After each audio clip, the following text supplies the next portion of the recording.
በእኔ ደግሞ አያምርም አሉዬ።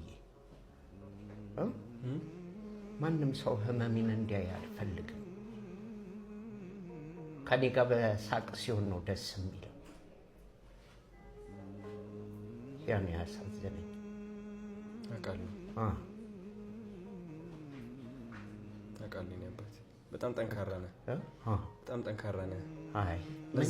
ለዛም ነው አንተ ሁሌም በቃ የሰው የሳቅ ምንጭ የደስታ ምንጭ ስለሆንክ በቃ እኔን ለራሱ ቪዲዮ መቅረጽም ለራሱ ከበደኝ ታውቃለህ። ለሚስትህ ጠየቅኳት። በቃ ወደ 3-4 ጊዜ ነው የጠየቅኳት። ከዛ ግን አባይ ቲቪ ሲለቁት ሳይ ከሁሉም በፊት ነው ቀድማቸው የነገራችሁኝ ስለዚህ ነገር።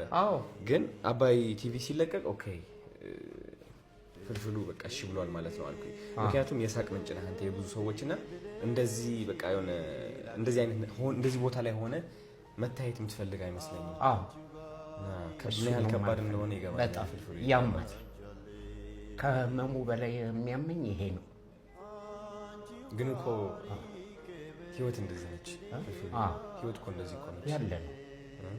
ፈጣሪ ደግሞ አለ እነሳለሁ። እውነት አሁን ደግሞ እግዚአብሔር እንድታስተምር ፈልጎ ይሆናል። በዚህ እንድማርና እንድታስተምር እንድማር